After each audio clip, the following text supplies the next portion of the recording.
और हमारे समाज के लिए उपयोगी हो, तभी वो सार्थक। सिर्फ अपना पैसा कमाता जा रहा है, अपने लिए जी रहा है, तो ये तो हम अच्छे व्यक्तित्व का निर्माण नहीं कर रहे हैं।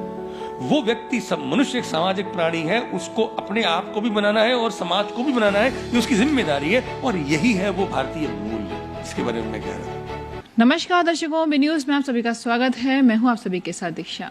आज हम आए हुए हैं संस्कृति यूनिवर्सिटी जो किसी पहचान की मोहताज नहीं, जिसने इन अपकमिंग ईयर्स यानी जो साल बीते हैं उसमें बहुत अच्छा मुकाम हासिल किया है।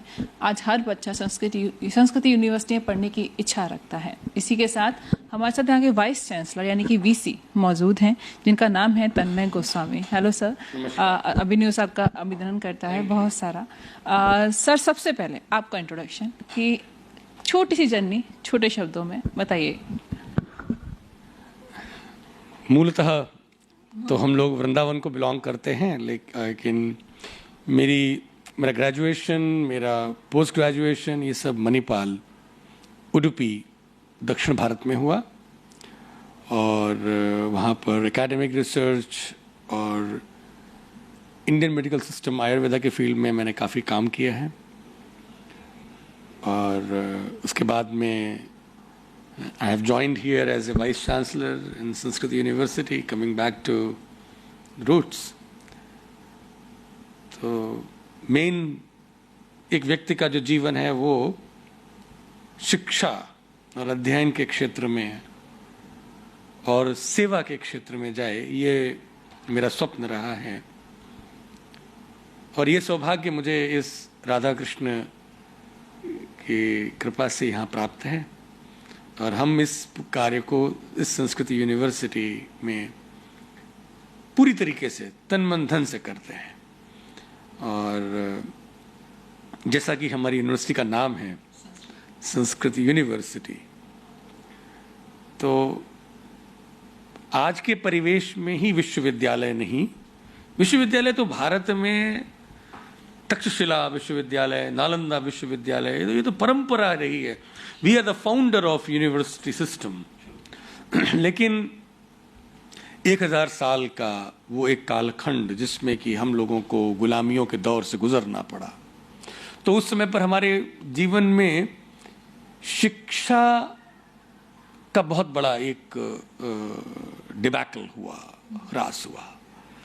वो एक इंडिविजुअल लेवल पर रहकर सीमित हो गई। मतलब पिता ने अपने पुत्र को दे दी, पुत्र ने फिर वो अपने पुत्र को दी, जो सीखा, मतलब कह सकते हैं राइट, मतलब हमारे पास जो शिक्षा हमने बच्चों को दी, बच्चे हाँ, एक्स्ट्रा सीखने को नहीं। वो जो एक गुरुकुल सिस्टम था, वो जो एक संस्कृति थी हमारी, वो जो हमारे जो एक जो बहुत बड़ी जो एक विज्ञान था।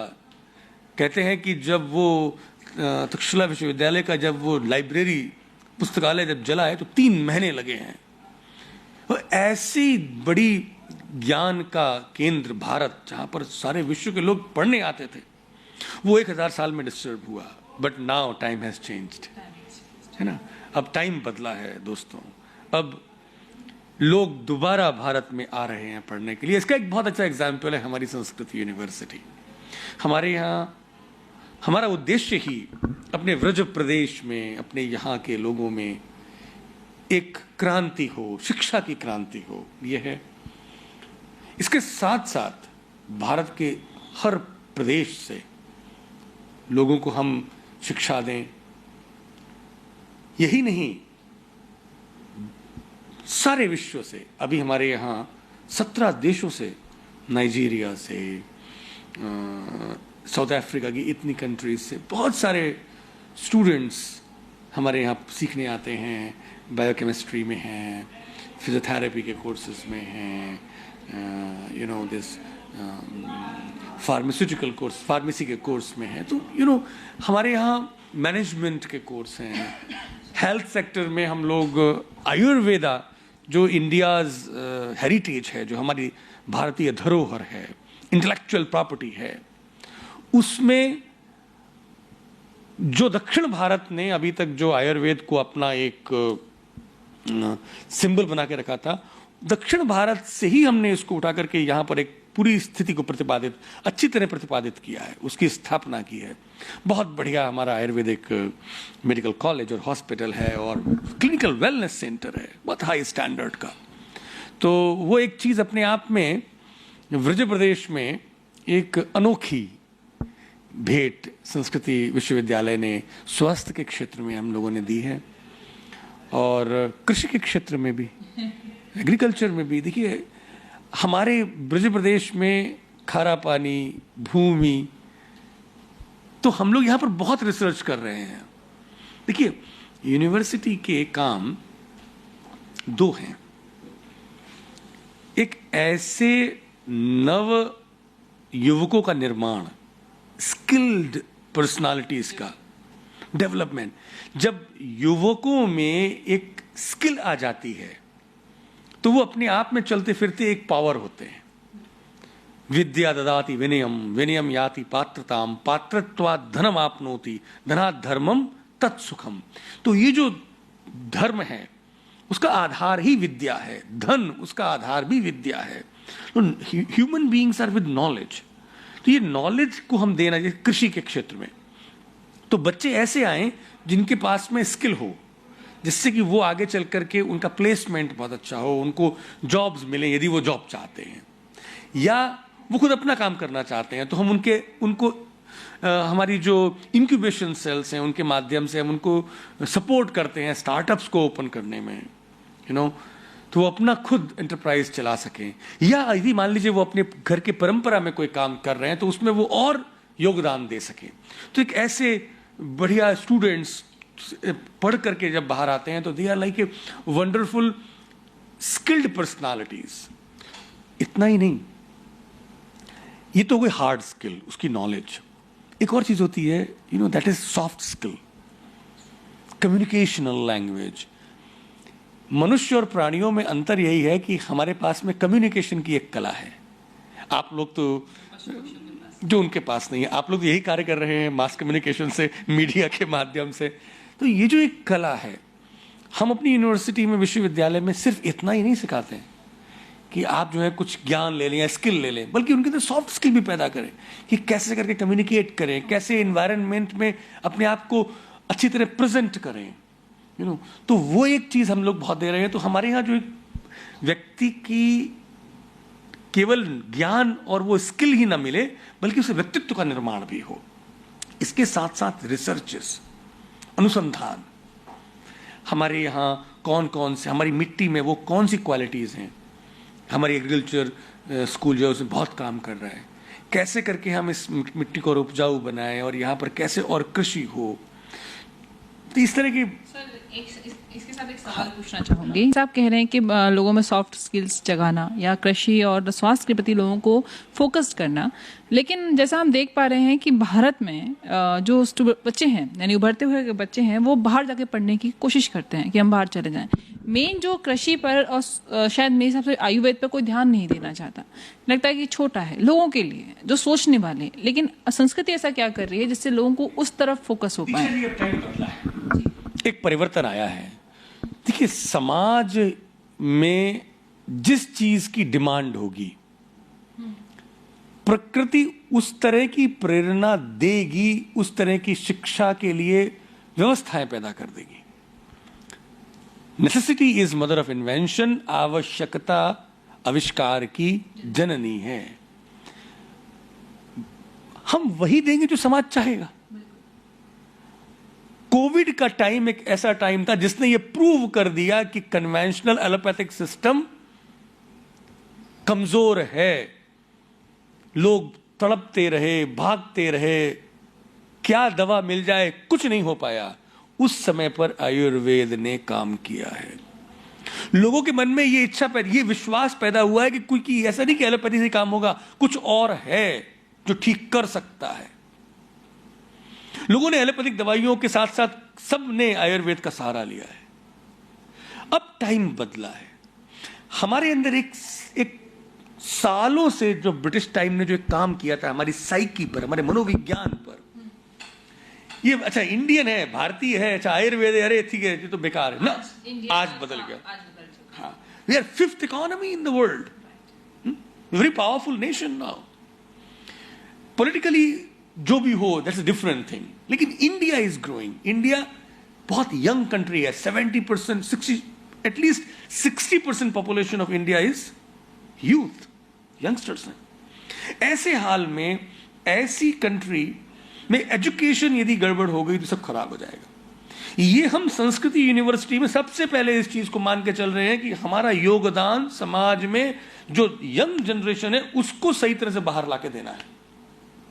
यदि हमने स्किल्ड लोगों को दे दिया, देखिए यहां से हमारे जो है वो हायर एजुकेशन इंस्टीट्यूशंस हैं, मेडिकल एजुकेशन आयुर्वेद की, वो भी बाहर पढ़ करके दे आर प्रोफेशनल्स।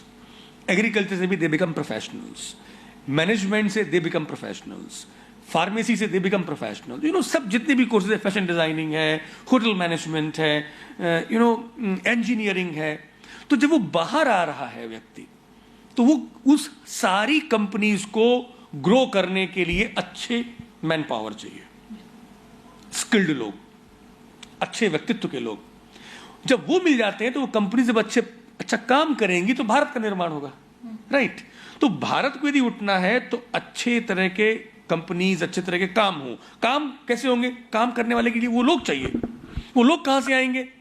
वो यूनिवर्सिटी देती हैं, और वो है हम संस्कृति यूनिवर्सिटी, जो हम इस काम को बहुत उस सूझबूझ से, उस उद्देश्य को अपने हृदय में रख करके कर रहे हैं। तो अब जो स्वास्थ्य का क्षेत्र, जब आपने कहा दीक्षा जी, ठीक है, अब बदला है मामला। हमारे पास में ऐसे ऐसे केसेस, जैसे भी ब्लैक फंगस का केस, उसकी आंख ब्लाइंडनेस पर चली जा रही थी, nothing, it has to be remove, nothing can be done.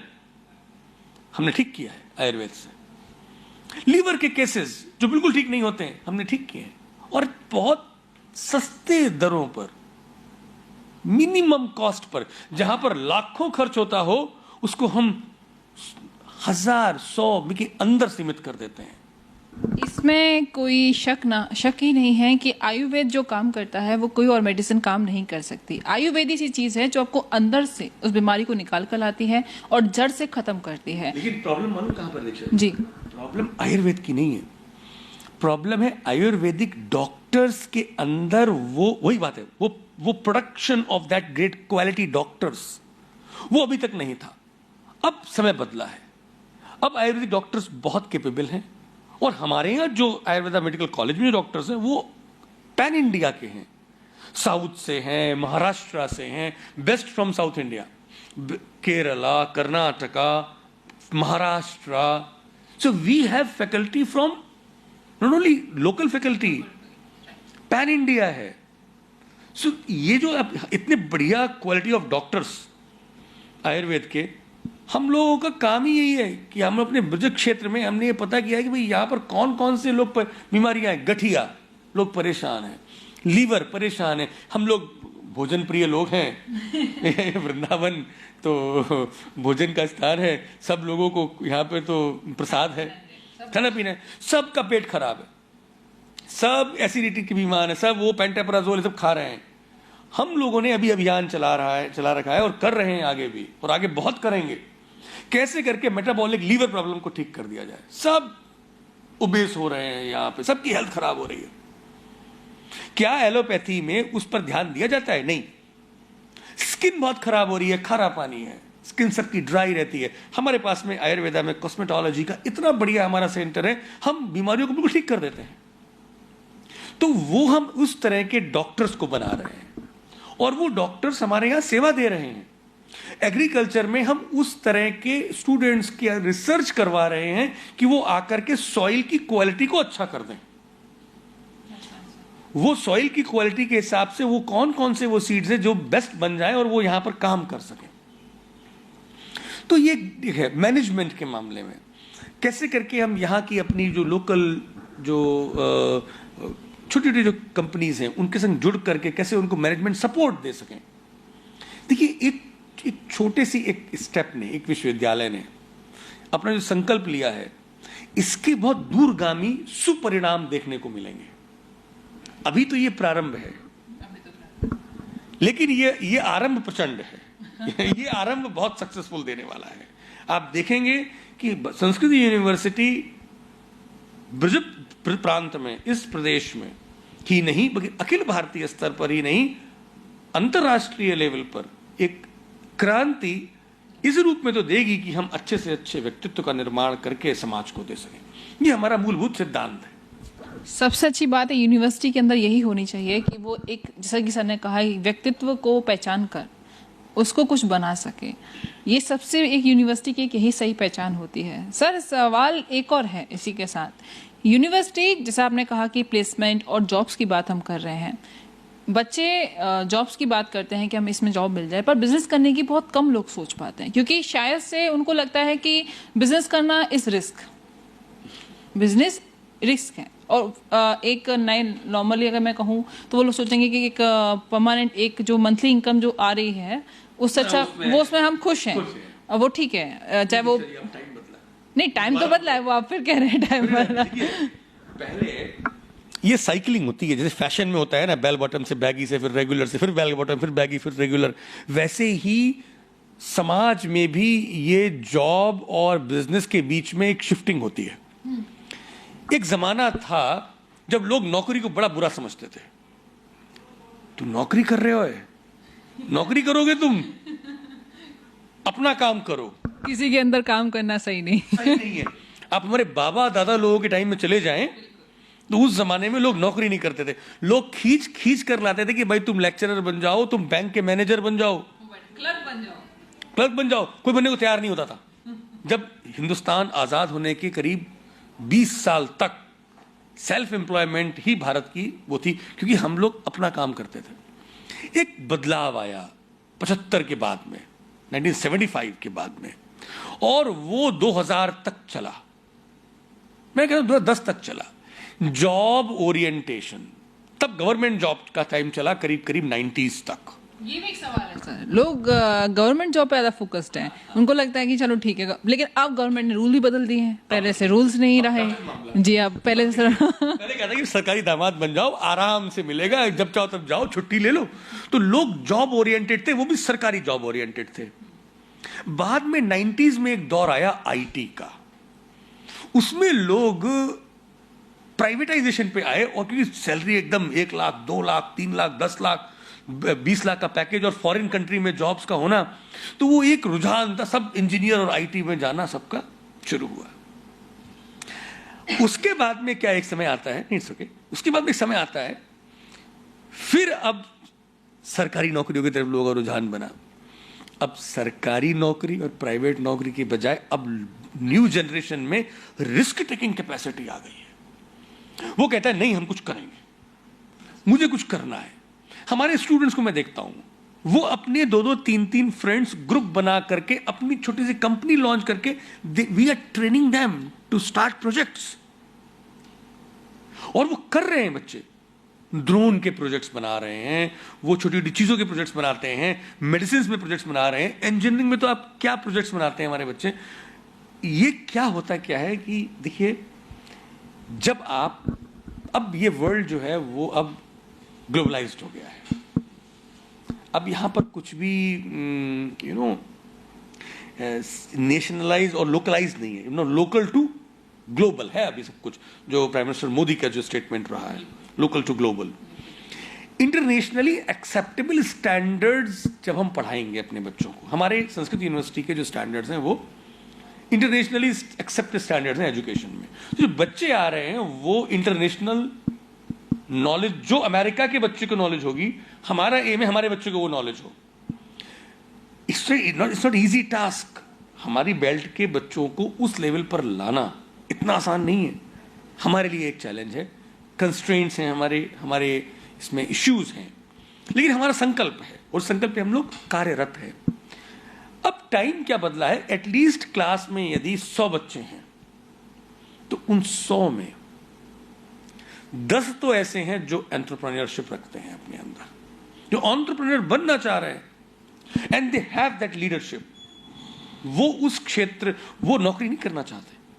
उन लोगों के लिए हम लोगों ने गवर्नमेंट के जो इंक्यूबेशन सेल्स है, उसमें हम one of the very important incubation centres हैं, हम स्टार्टअप्स को पूरा सपोर्ट देते हैं, और कई स्टार्टअप्स हमने को सपोर्ट दे रखा है। तो बच्चे आगे आए, हम उसके लिए ओपन हैं। ये एक तरह का एक प्रोग्रामिंग है दीक्षा जी। होता क्या है कि समाज की भी अपनी एक सोशियो साइकोलॉजी होती है। पहले सामाजिक मनोविज्ञान ये था, जैसे अभी आप कह रही नौकरी करो, सेफ साइड रहने का, रिस्क नहीं लेने का। अब बदला है, अब क्या है, no more risk is the more gain का कंसेप्ट पे बच्चे चल रहे हैं। उनको हम प्रोत्साहित करते हैं, नहीं तुम बेटा करो, आगे बढ़ो, तुम्हें क्या चाहिए, we will give you the backup. तो कैसे मीडिया को हम सोशल मीडिया पे उनको प्लेटफॉर्म पे लाएं, कैसे उनको, देखिए हमारा सोशल मीडिया बहुत स्ट्रांग है, हम बच्चों की एक्टिविटीज आए दिन कराते रहते हैं। यदि सिर्फ वो किताबी कीड़े बनेंगे, बुक वर्म्स, तो कुछ नहीं कर पाएंगे। उनको प्रैक्टिकल सॉफ्ट स्किल होना, कम्युनिकेशन पता होना, कैसे इंटरेक्ट करना है, कैसे अपने अंदर कॉन्फिडेंस, पर्सनालिटी बिल्डिंग करना है, that's all is very important and that's what we are doing in this university. तो ये डिफरेंस है। अब टाइम जो है वो बदला है। मैं यही कह रहा हूं कि अब समय बदल गया है, क्योंकि ये बदलाव के साथ में चलना अब आवश्यक है। यदि हमने अपने समाज को इस समय पर बदलाव के समय चलेगा कौन? शिक्षा प्रणाली। यदि आज हमारे देश में शिक्षा खराब हो जाए तो इतनी बड़ी, अब देखिए हर नौकरी, हर बिजनेस वाले को अच्छे स्टाफ चाहिए, अच्छे एम्प्लॉयज चाहिए। क्लास में ऐसे बच्चे हो सकते हैं जो उनके अंदर वो एंटरप्रेन्योरशिप नहीं है, but they are very sincere and they have people of integrity, बहुत डेडिकेटेड हैं वो लोग, तो वो जॉब ओरिएंटेड हैं, तो उनको हम जॉब प्लेसमेंट्स दिलवाते हैं। 90% नहीं, 100% प्लेसमेंट है हमारे यहाँ। देखिए बच्चे को यहाँ पर एडमिशन मिलते ही यदि जॉब ओरिएंटेशन है, उसकी गारंटी है, तो वही है एक्चुअली में सही यूनिवर्सिटी।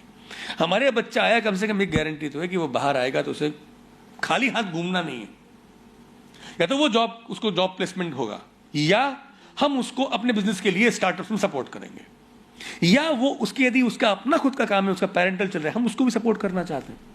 ये एक बड़ी विडंबना है हमारे समाज की दीक्षा जी की। एक मूवी आई थी 3 इडियट, आपको याद हो, उस मूवी का एक ही एजेंडा था कि जो परंपरागत जो चल रही है उनको तोड़ के नया बच्चा करे। मैं कहता हूं परंपरागत जो चल रही है उनको भी चलाए और नया भी करे। हम अपने बच्चों को कहते हैं आप अपना बिजनेस करना चाहते हैं, आप स्टार्टअप शुरू करो, पर यदि आपके पेरेंट्स का कुछ चल रहा है तो उसमें भी योगदान दो, उसको क्यों छोड़ दिया जाए। दूसरा, देखिए भारतीय मूल्यों के संग में खिलवाड़ हमें बर्दाश्त नहीं होगा। हमारी संस्कृति यूनिवर्सिटी चाहती है कि हमारे स्टूडेंट्स इंटरनेशनल लेवल के तो हों, हमारी संस्कृति को ना भूलें। किसी मामले में भी भारतीय मूल्यों से कोई समझौता नहीं। हमारे यहाँ पढ़ाई के मामले में भी, अनुशासन के मामले में भी, मजाल तो है कि बच्चे यहाँ पर अनुशासनहीनता करेंगे तो हम उस पर अच्छे को उतनी सपोर्ट है, यदि गलत होगा तो उस पर हम दंड देंगे। ये दंड नीति है, ये शिक्षा नीति है। विद्यार्थी न कुतो सुखम, सुखार्थी न कुतो विद्या। यदि सुखार्थी है तो उसे विद्या कहाँ मिलेगी, विद्यार्थी तो सुख कहाँ है।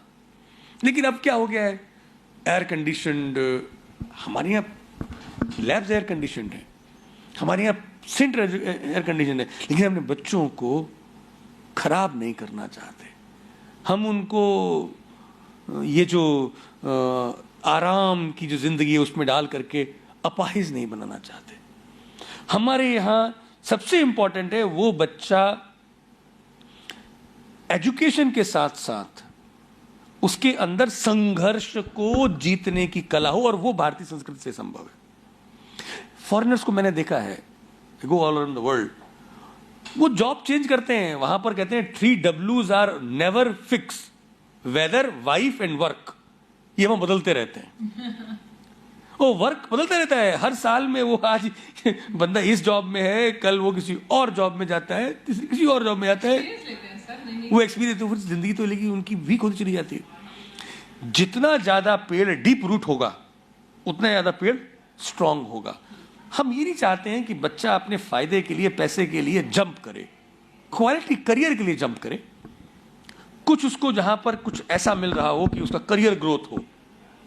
फाइनेंस के साथ साथ व्यक्ति को जीवन में धन कमाना है। दूसरा, उसको अपने प्रतिदिन कुछ सीखना है। यदि हमारा बच्चा ऐसा काम करे जिसमें कि वो रोज कुछ सीखे,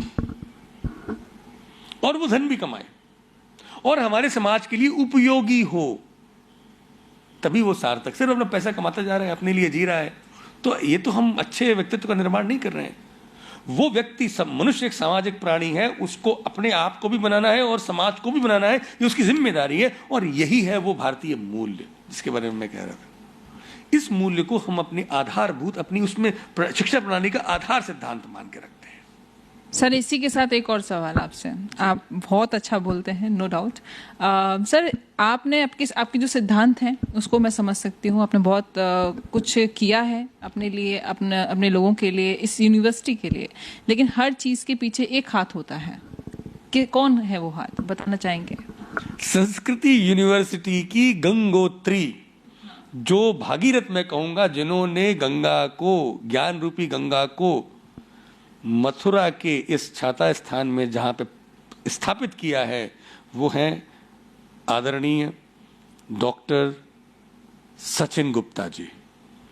सचिन गुप्ता जी मैनेजमेंट के बहुत अद्भुत व्यक्तित्व हैं, विजनरी हैं और एक संस्कृति और नॉलेज के विजन पर काम करने की उनके अंदर एक अभूतपूर्व कला है, सिक्स सेंस है उनके पास। तो जो चांसलर साहब है वो हमारे, तो he is a chancellor of this university and he is a great entrepreneur. तो वो हमारे प्रेरणा स्रोत हैं and we are proud of him and we not work as a individuals. His beauty is this, that he always inspire all of us to work in a team.